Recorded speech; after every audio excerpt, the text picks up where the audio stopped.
Hello, everybody. My name is Omomi Owumi. Welcome to my YouTube channel.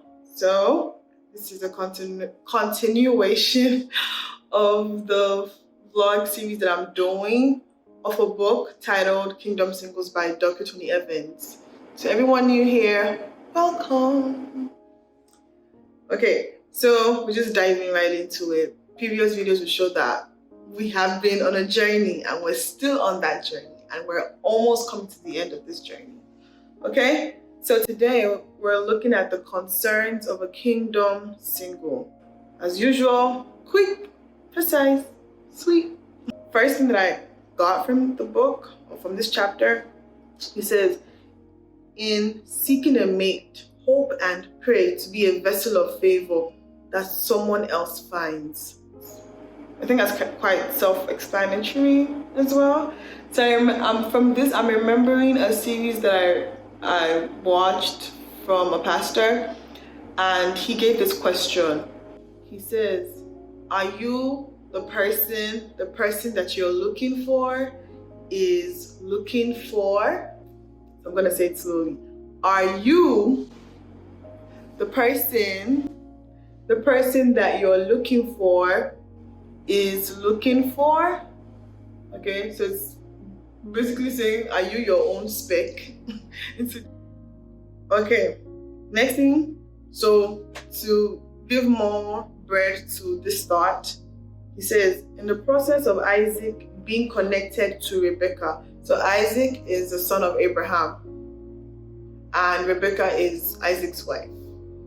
So the backstory behind Isaac and Rebecca, it was a divine connection between those two. Isaac did not even go out to search for Rebecca.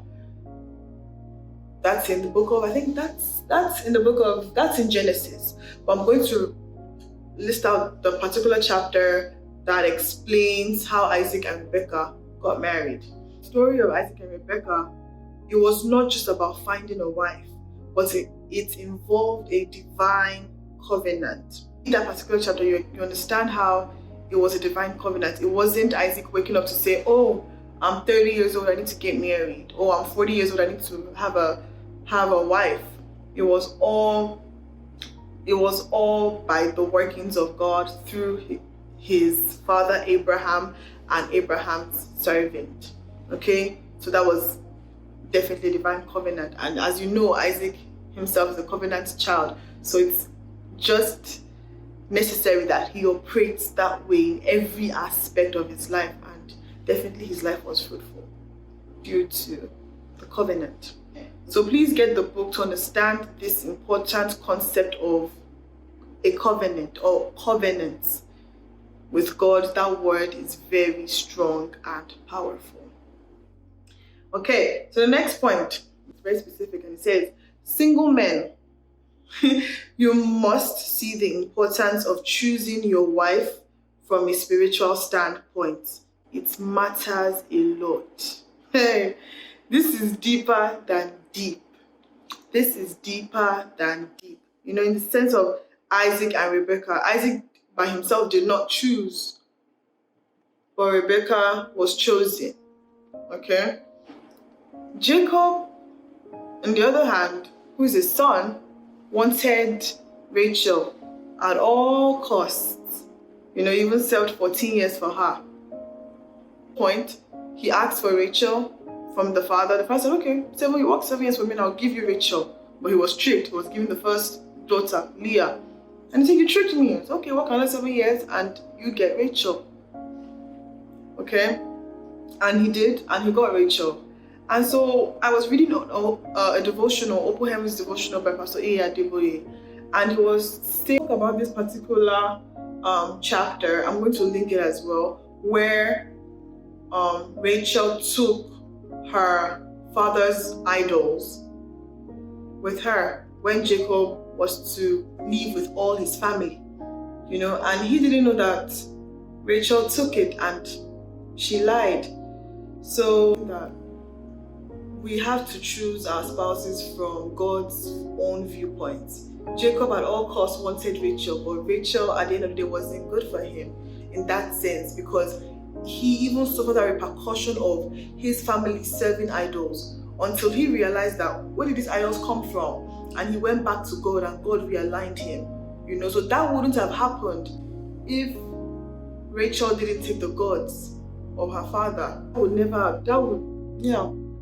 So we have to definitely, and look at even Solomon, after Jesus, the wisest king, he was led astray by women. Women too are powerful. Even Abigail in the Bible, she stopped David, or she prevented David from committing a crime, from committing murder. So spouses are very important. They can mar you or they can make you. In the sense of Solomon, they married him. In the sense of David, Abigail made him. Single men, was very specific here. He said, single men, you must see the importance of choosing your wife from a spiritual standpoint. It matters a lot. They would ensure the continuity of God's covenant in your life, of God's promises in your life. In fact, please get the book. Just get the book, okay? Next point says, Rebecca's commitment was also demonstrated by the fact that she maintained her moral purity. She was chaste, and all that. So he also explained virginity, chastity, and celibacy. Okay, so she maintained her moral purity, and that was her commitment.